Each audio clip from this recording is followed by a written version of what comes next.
Bismillahirrahmanirrahim. Assalamu alaikum dear student. Welcome to my YouTube channel. This is Mushtaq Ahmad. Dear student, today we will discuss about introduction to nucleic acid. आज हम nucleic acid के introduction को detail के साथ discuss करेंगे, तो आपने last तक हमारे साथ रहना है। आपकी जितनी भी कंफ्यूजन होगी वो आज क्लियर हो जाएगी। न्यूक्लिक एसिड को हम किस तरह डिफाइन करेंगे? It is a polynucleotide in which a nucleotides are linked to each other through ester linkage.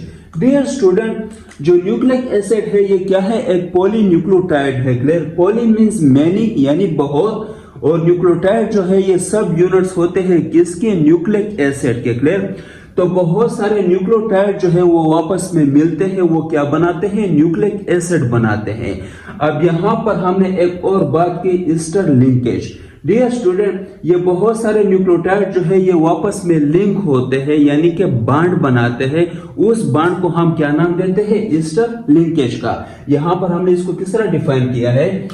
The bond between the nucleotide units is called ester linkage. Dear student, वो bond जो nucleotides के दरमियान होता है उसको हम क्या नाम देते हैं? ईस्टर लिंकेज का। इस बात को आपने मस्ट एमसीक्यूज के लिए याद रखना है कि वो बांड जो न्यूक्लियोटाइड यूनिट्स के दरमियान होता है उस बांड को हम क्या नाम देते हैं? ईस्टर लिंकेज का। डियर स्टूडेंट, अब हम डिस्कवरी की बात करते हैं। तो सबसे पहले फेडरिक मेल्चर ने इसको 1869 में डिस्कवर किया था from fish sperm. Dear student, जो फिश के स्पर्म होते हैं उसमें सबसे पहले इसको 1869 में डिस्कवर किया था। तो ये बात मस्ट आपने एमसीक्यूज के लिए याद रखनी है कि न्यूक्लियोटाइड को या न्यूक्लिक एसिड को सबसे पहले किसने डिस्कवर किया था और किस डेट पे डिस्कवर किया था और किस चीज में डिस्कवर किया था। तो ये बात मस्ट आपने याद रखनी है एमसीक्यूज के लिए।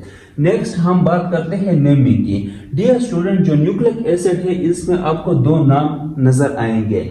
First one is nucleic and second one is acid. Dear student, इसको हम न्यूक्लिक क्यों कहते हैं? बिकॉज जब इसकी डिस्कवरी हुई थी तो वो किस में हुई थी? फिश के स्पर्म में हुई थी। क्लियर? ये बात अभी हमने की। बट फिश के स्पर्म के जो न्यूक्लियस है उसमें इसकी डिस्कवरी हुई थी। क्लियर? नो डियर स्टूडेंट, जो न्यूक्लियस है वो किस में था? स्पर्म में था, और स्पर्म में इसकी डिस्कवरी हुई थी। कहां पर हुई थी? न्यूक्लियस में हुई थी। तो इसलिए हम इसको क्या कहते हैं? न्यूक्लिक कहते हैं। अब नेक्स्ट जो है वो क्या है? एसिड। इसको हम एसिड का नाम क्यों देते हैं? डियर स्टूडेंट, इसके अंदर एक फास्फेट ग्रुप होता है। क्लियर? फास्फेट ग्रुप होता है। क्लियर? और ये फास्फेट ग्रुप जो है ये क्या है? एसिडिक इन नेचर है। क्या है? एसिडिक इन नेचर है, यानी कि जो न्यूक्लिक एसिड है वो क्या हो जाता है? एसिडिक इन नेचर हो जाता है due to the presence of phosphate group. इसलिए हम इसको क्या कहते हैं? न्यूक्लिक एसिड कहते हैं। तो ये बात मस्ट आपने एमसीक्यूज के लिए याद रखनी है कि न्यूक्लिक एसिड को हम न्यूक्लिक एसिड क्यों कहते हैं। क्लियर? नेक्स्ट हम बात करते हैं न्यूक्लियोटाइड्स की। जिस तरह अभी हमने डिस्कस किया कि building units of nucleic acid, जो न्यूक्लियोटाइड्स होते हैं वो बिल्डिंग मटेरियल है या बिल्डिंग यूनिट्स होते हैं किसके? न्यूक्लिक एसिड के। क्लियर? यानी बहुत सारे न्यूक्लियोटाइड जो आपस में मिलते हैं तो वो क्या बनाते हैं? पॉलीन्यूक्लियोटाइड बनाते हैं, और इस पॉलीन्यूक्लियोटाइड को हम क्या कहते हैं? न्यूक्लिक एसिड कहते हैं। क्लियर?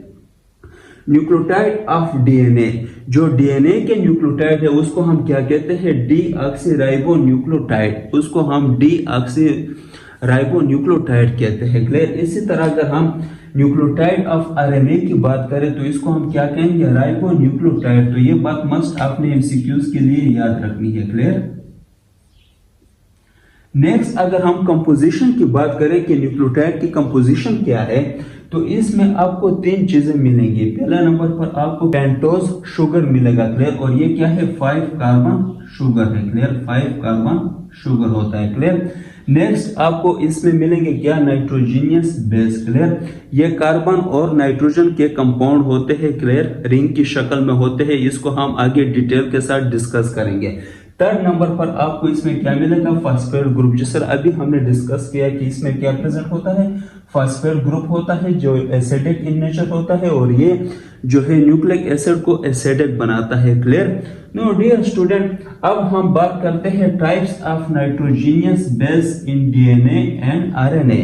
अब हम टाइप्स की बात करते हैं कि ये जो नाइट्रोजीनियस बेस है, क्लियर, इसके कितने टाइप्स है डीएनए और आरएनए में। नो डियर स्टूडेंट, इसमें क्या आते हैं, adenine, guanine, cytosine, thymine and uracil.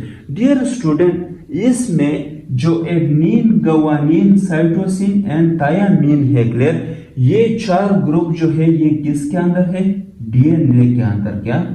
DNA के अंदर ये प्रेजेंट है। क्लियर? और नेक्स्ट जो यूरासिल है, डियर स्टूडेंट, ये बात आपने मस्ट एमसीक्यूज के लिए याद रखनी है कि आरएनए में थायामिन जो है वो एब्सेंट होता है और यूरासिल जो है वो प्रेजेंट होता है। क्लियर? ये बात मस्ट आपने याद रखनी है कि डीएनए में आपको ये चार ग्रुप मिलेंगे, एडेनिन, ग्वानिन, साइटोसिन, थायामिन। जबकि आरएनए में आपको एडेनिन मिलेगा, ग्वानिन मिलेगा और साइटोसिन मिलेगा, बट थायामिन जो है वो एब्सेंट होगा। थायामिन की जगह क्या होगा, यूरासिल होगा। क्लियर? ये बात भी आपने मस्ट एमसीक्यूज के लिए याद रखनी है। तो डियर स्टूडेंट, आज का लेक्चर जो था वो सिर्फ इंट्रोडक्शन था। इंशाल्लाह इसको हम डिटेल के साथ डिस्कस करेंगे, न्यूक्लियोटाइड्स की कंपोजिशन में जो नाइट्रोजीनियस बेस है, और आगे जो है डीएनए और आरएनए के स्ट्रक्चर को हम डिटेल के साथ डिस्कस करेंगे नेक्स्ट लेक्चर में इंशाल्लाह। और अगर किसी को कोई कंफ्यूजन हो तो वो कमेंट में मुझसे पूछ सकता है, इंशाल्लाह मैं उसको क्लियर करूंगा। Thank you very much.